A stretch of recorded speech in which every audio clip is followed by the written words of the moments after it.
Influence and persuasion are crucial components of a successful negotiation. By leveraging psychological principles, you can shape perceptions, build rapport, and effectively communicate your position. Here's a breakdown of the most effective influence and persuasion techniques used in negotiations, along with strategies to defend against them. Anchoring occurs when the first number presented in a negotiation serves as a reference point for all subsequent discussions. For example, a vendor might start with an intentionally high price to make their target price seem more reasonable by comparison. How to use it. Make the first move with a strong, well-reasoned anchor. Use the anchor to frame expectations and establish control over the negotiation. Provide justification for the anchor to make it credible. To defend against it. Prepare thoroughly before negotiations by researching market rates and comparable deals. When confronted with an anchor, explicitly acknowledge it as an opening position and present objective criteria to support your counter-anchor. Respond with your own data-backed anchor to reset the negotiation baseline. Take time to evaluate the anchor objectively. Use independent market research to guide your decisions. Reciprocity leverages the principle that people feel obligated to return favors. A negotiator might offer a small concession early in the discussion, expecting a larger concession in return. How to use it. Offer meaningful but low-cost concessions to encourage goodwill. Frame your gestures as generous to enhance their impact. Follow up with a request for a larger concession after your initial offering. To defend against it. Evaluate each concession independently based on its merit rather than feeling obligated to reciprocate.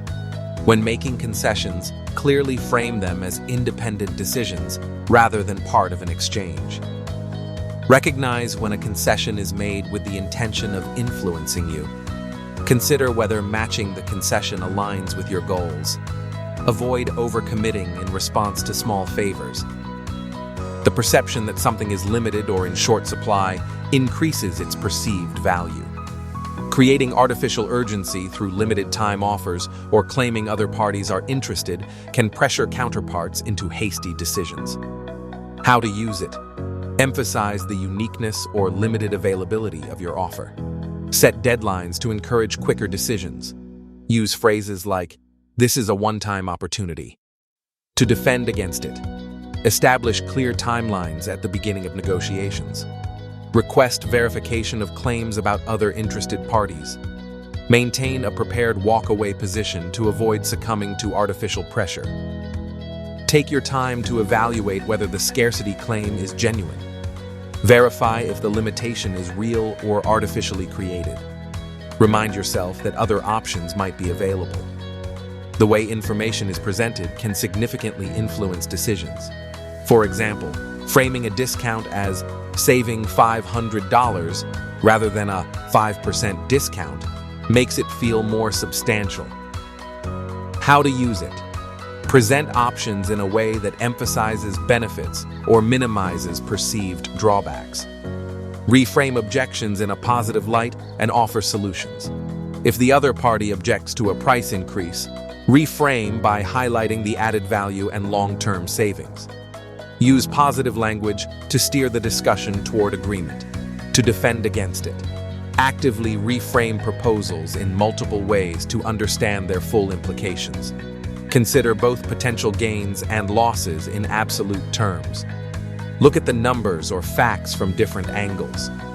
Break down the offer to ensure it aligns with your priorities. Ensure you fully understand the implications of how terms are presented. Once people commit to something, they are more likely to follow through with it. The principle of commitment and consistency leverages people's desire to appear consistent with their previous statements and actions. Negotiators might get small initial commitments or reference past agreements to influence current decisions. For example, they might remind you of preliminary discussions where you showed interest in certain features, using that earlier interest to justify a higher price point. How to use it. Start with small agreements that align with your goals. Securing small initial commitments can pave the way for larger agreements. Use language that reinforces their commitment, such as, You've already agreed this is important. Gradually lead toward larger concessions based on initial agreements. How to defend against it. Remember that consistency should be about maintaining your core principles and objectives, not about being bound by preliminary statements made during discovery phases.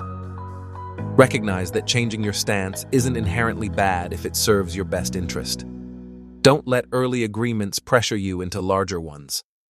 Clearly distinguish between discussions and actual commitments. Acknowledge changed circumstances or new information that justifies shifting your position. Think critically before agreeing to any small commitments. Social proof leverages the idea that people are more likely to agree with something if they believe others are doing the same. You can enhance credibility and persuade the other party by showing widespread acceptance or success.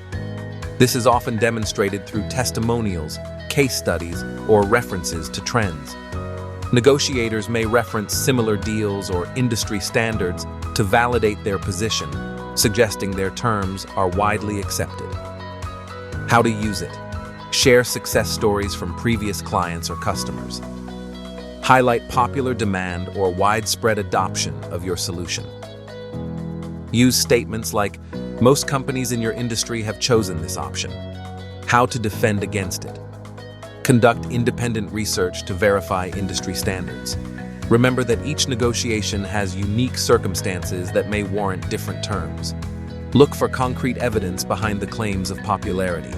Remind yourself that what works for others might not suit your situation. Ensure the offer aligns with your unique requirements, regardless of trends. People typically feel losses more intensely than equivalent gains. Skilled negotiators might emphasize what the other party stands to lose rather than gain. How to use it. Emphasize what the other party might lose if you don't come to an agreement. Remind the other party of their sunk costs or investments in the current discussion.